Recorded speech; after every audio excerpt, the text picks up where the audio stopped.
Presiden Jokowi tidak ada sangkut pautnya dengan diambilnya Mas Gibran Rakabuming Raka sebagai cawapres pendamping Bapak Prabowo. Ingat nggak?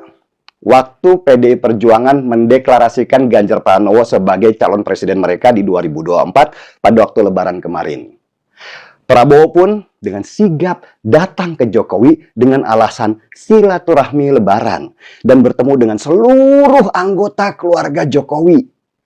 Ini cara tim sukses Prabowo untuk memecah Jokowi dengan PDI Perjuangan dengan memanfaatkan momentum silaturahmi Lebaran. Bahkan kabarnya ya, di acara silaturahmi itu, Prabowo menawarkan banyak hal kepada Jokowi supaya Presiden mau mengendorse Prabowo sebagai calon presiden di 2024 nanti. Dan salah satu yang ditawarkan Prabowo, kabarnya lagi nih, adalah Gibran, anak Jokowi, menjadi calon wakil presidennya Prabowo. Jokowi kabarnya menolak.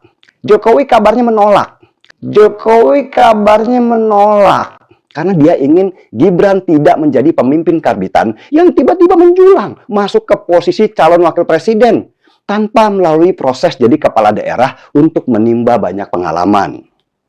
Tapi Prabowo nggak menyerah. Dia langsung mendatangi Gibran untuk menawarkan langsung posisi calon wakil presiden itu. Tentu ada syarat yang nggak bisa dilanggar oleh Gibran, bahwa calon presiden menurut Undang-Undang Pemilu harus berusia minimal 40 tahun. Sedangkan Gibran sendiri itu baru berusia 35 tahun. Tapi jangan khawatir, dua orang kader Gerindra yang jadi kepala daerah sudah siap menggugat Mahkamah Konstitusi supaya batas usia capres dan cawapres diturunkan supaya Gibran bisa jadi kandidat calon wakil presidennya Prabowo.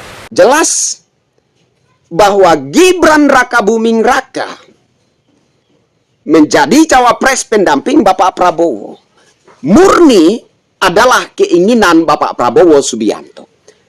Bukan Presiden Jokowi yang mendorong paksa sandingkan anak sulungnya Gibran Rakabuming Raka dengan Bapak Prabowo Subianto. Itu adalah fitnah paling keji yang telah dihembuskan oleh pihak PDIP terhadap Presiden Jokowi. Bukan Presiden Jokowi yang menginginkan anaknya mendampingi Bapak Prabowo Subianto. Bukan Presiden Jokowi yang mendorong Gibran Rakabuming Raka mendampingi Bapak Prabowo Subianto dengan niat membangun dinasti politik. Bukan Presiden Jokowi yang dikuasai nafsu nepotisme kemudian menyandingkan anak sulungnya Gibran Rakabuming Raka dengan Bapak Prabowo Subianto. Tidak begitu. Tapi Bapak Prabowo Subianto yang ngotot memaksa Mas Gibran Rakabuming Raka menjadi cawapres pendampingnya.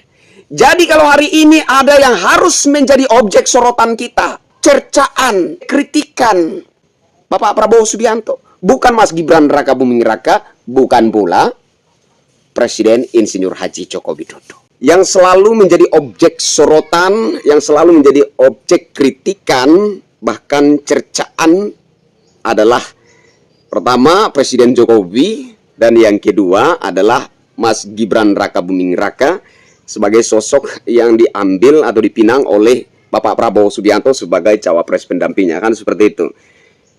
Jarang bahkan nyaris tidak saya temukan Bapak Prabowo Subianto menjadi objek sorotan dan kritikan karena mengambil Mas Gibran Rakabuming Raka sebagai cawapres pendampingnya. Ini semestinya menjadi tanda tanya kita bersama. Kan yang meminta Mas Gibran Rakabuming Raka menjadi cawapres pendamping Bapak Prabowo Subianto adalah Bapak Prabowo sendiri. Denny Siregar pun pernah menarasikan ini. Iya kan? Yang memintanya adalah Bapak Prabowo sendiri. Dan kalau kita telisi kembali narasi video Denny Siregar ketika mengopinikan hal ini, beliau menjelaskan dengan sangat gamblang bahwa beberapa kali diminta oleh Bapak Prabowo, ditolak oleh Presiden Jokowi. Alasannya jelas, Presiden Jokowi tegak lurus kepada konstitusi dan menurut aturan yang sudah diundangkan. Mas Gibran Rakabuming Raka belum memenuhi syarat secara usia. Mengingat usia capres-cawapres yang sudah ditetapkan oleh aturan undang-undang kita adalah 40 tahun. Sementara Mas Gibran Rakabuming Raka ketika mendaftar baru berusia 35 tahun. Kan seperti itu. Itu adalah alasan utama Presiden Jokowi menolak lamaran atau permintaan Bapak Prabowo Subianto untuk menjadikan Mas Gibran Rakabuming Raka sebagai cawapres pendampingnya. Tetapi Bapak Prabowo-nya ngotot. Mati-matian Gibran Rakabuming Raka harus menjadi cawapres pendampingnya.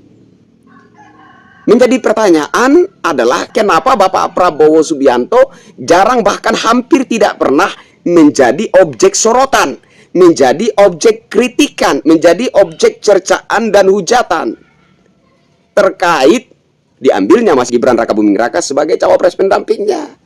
Saya pikir yang perlu dan semestinya menjadi objek sorotan, objek kritikan, objek cercaan bahkan hujatan adalah Bapak Prabowo, karena dia yang mau, dia yang maksa, dia yang ngotot. Presiden Jokowi yang terus-terusan menjadi objek cercaan bahkan hinaan, objek hujatan, objek sorotan dan kritikan. Mas Gibran Rakabuming Raka yang terus-menerus menjadi objek cercaan bahkan hinaan, objek hujatan, objek sorotan dan kritikan. Disinilah menurut saya Mas Gibran Rakabuming Raka merupakan korban tabrak lari. Begitu juga Presiden Jokowi. Karena Presiden Jokowi tidak ada sangkut pautnya dengan diambilnya Mas Gibran Rakabuming Raka sebagai cawapres pendamping Bapak Prabowo. Tetapi opini yang dimainkan secara masif seolah-olah Presiden Jokowi yang memaksa pasangkan anaknya Gibran Rakabuming Raka dengan Bapak Prabowo. Opini ini kemudian dikembangkan dengan mengisukan Presiden Jokowi membangun dinasti politik. Kemudian terus dikembangkan bahwa Presiden Jokowi sedang melakukan nepotisme. Padahal sangat jelas Presiden Jokowi tidak menyetujui. Presiden Jokowi tidak merestui Mas Gibran Rakabuming Raka. Presiden Jokowi bahkan beberapa kali secara tegas menolak maksud hati Bapak Prabowo Subianto.